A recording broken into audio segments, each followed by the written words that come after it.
Се наоѓаме во посета на времениот објект прифатилиште Делчево на повик на наша сограѓанка Сабина Мемедова, на чиј простор каде што живеат се забележува оштетување на покривот, дел од истиот се срушил во внатрешноста, а таму се играат и нивните деца.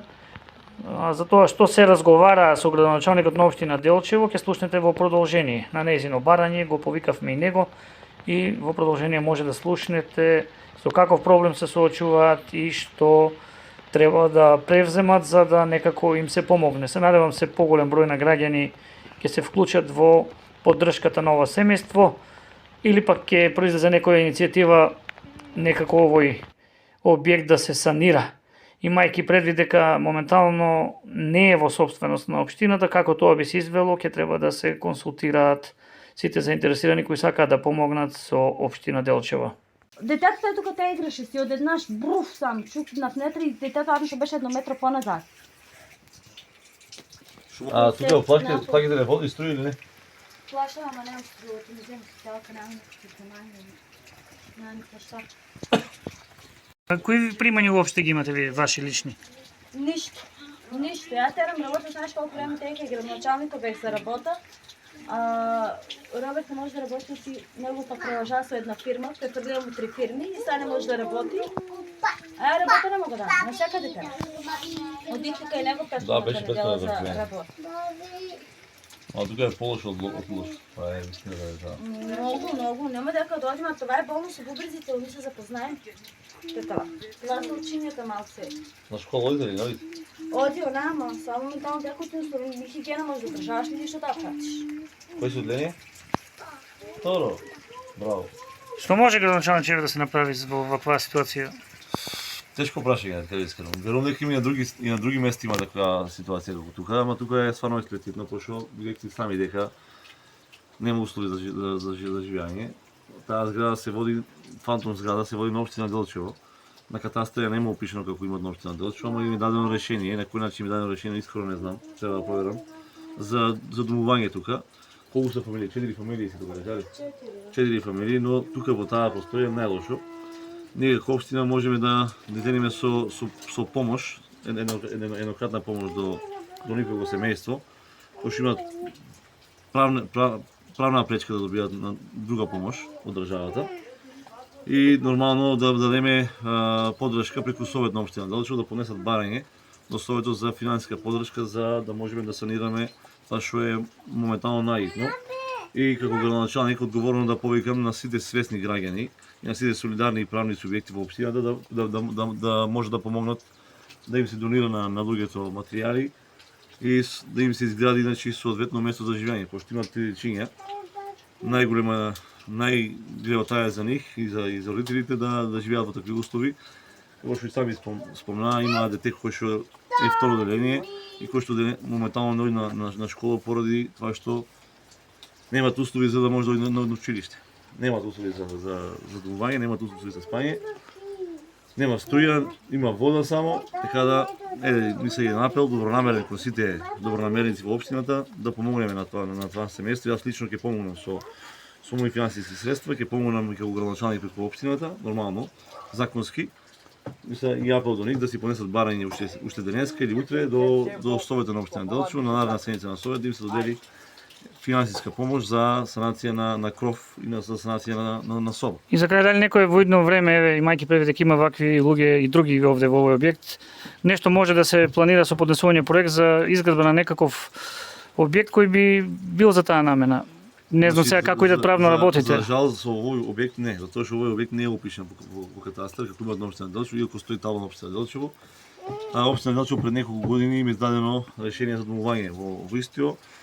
Јас веќе потенцирах дека ќе проверам на кој начин е издадено това решение, претпоставувам дека е правнички издадено, но и сега и това не е толку многу битно, битно е да им се помогне да им се санираат штетите и да им се подобрат услови за живот. Ние имавме пред неколку време една ситуација таква иста во село Црквен со едно наше мило детенце на кое што солидарни граѓани му помогнаа и веќе му изградија еден достоинствен дом за живење. Верувам дека и тие дечиња тука трите заедно со нивните родители заслужуваат да има достоинствено место за живење. Јас бев на обид, јас што е во моја надлежност ќе направам се, но верувам дека тоа што јас можам да направам е многу малку во однос на потребите што они ги имаат реално.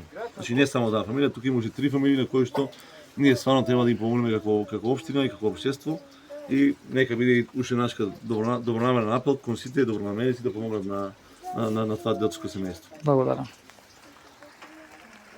Доле ќе направи нешто барање за поддршка. Преку совет, малку делото. Мора да се одлука. Е за раката поднесе ли? Не знам те документите искарах се. Ама морните да си поажурно.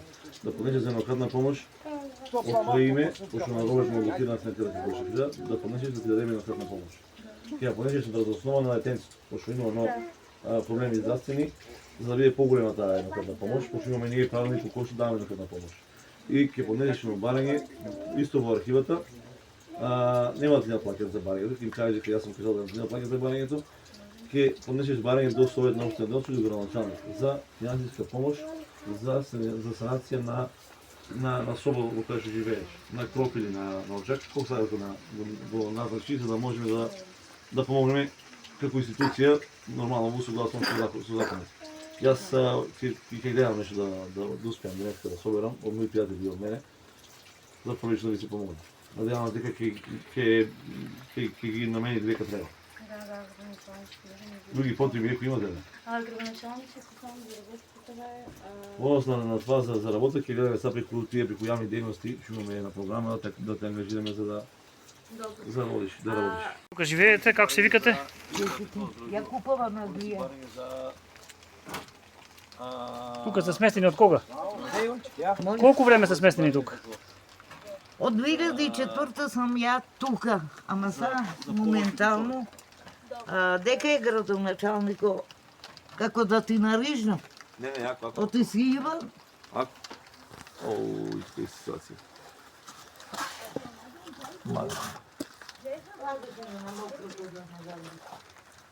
Живееш ти бабе? Горниот дел падна.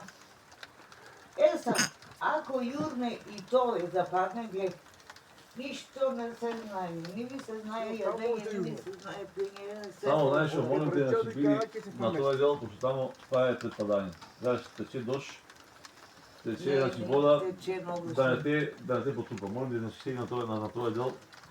Ќе ојди и тој ди како падне тој дел сини. Сако сакате дали со колата. Значи исто како што кажах на Сабина, ја ти кажа. Молим те понеси во општината за еднократна Това помош и за барање до още Совет, од да можеме да видиме да добиеме некои средства, пошто мораме да одиме така преку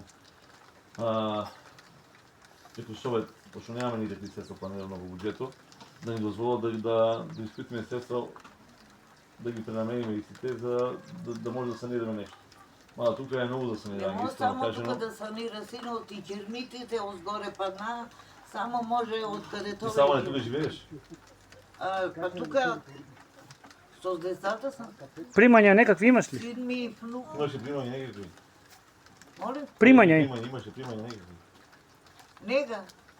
Нега само. Не, у нас има постојано. Имам таква Постојано нега за има. стари сини. Аха, добро, па ти имаш некакви Некој динар. Ама ја учеников испрашуваме, закочаме со него. Ако сакате, може да се покачиме, ама од Ќе каде видиме само згоре, осте. да. Ќе видите колку падна, значи, гледате сами, това 5 пати дојдеа од центарот. Значи, мора све тоа едни напуштија. Од центарот за социјална заштита беале тука нови. Ништо помош нема. Кажи ми дали беа службите од центарот за социјална заштита. Маја дооди, Александра дооди И што викаа? и още 2-3 жени, значи за да обстанеш тука да живееш не можеш. Сите сме од крв и месо. А грејање имаше Значи- грејање? Молим? Грејање имаше грејање? Грејање ја и печка там остави детето, внуком мој, ојде си на каштата. Тамо се можем грееме, ама А не зашо не можеш земе едно внукот кај него? јадење. Зашо ќе живее, на што? Ама зашо не земе внукот кај него? Пошто он има туку куќа. Зашо тука Он земаш? си има каштата. Ама треба да земе, знаеш, тоа мислам јас нека Жулијан Кавале дека што има апел до него да те земе сам. Мислам ти си му ипак си му Това е се мое, негово ипак си ништо му не е. рода. Он неговото остави на мене. Тама нека да земе кај него современо да седиш. Ама не може една соба и кај некој, и пример, ни ми е брат, ни па ја сакам кај браќата ми. Ремзија ми е брат, Идмија ми е брат. Може да ги знаете? Ајде да видиме нека ќе Ако сакате да видиме сега, проверите, сега ќе видиме како е. кермидите не са... Позгоре ли е тоа? Озгора откаде... Речи го. Пинко ми рече дека... Тето вика, ние не го чистиме испратихме. Колку рекоме тука се души у таа зграда? Јас, мајки ми, они внуко. Он на Уринчи компани работи. Не, 40 само. Ние се пазаме четворица. Да, ама морате малку тука и да водите грижа за целиот посол, пошто вие тука живеете, треба да си го следите сега, знаеш. Треба да покажете и вие дека сакате да ви се уреди Па простор. мача се бесине колку мога. И дрва. Ама не, тоа не е многу сад, тоа треба вие да си го уредите сега, знаеш. Шишиња, љубре на секаде, Учиште да не носат можете се. да го фалите у континеро. И сама Оти вие тука живеете.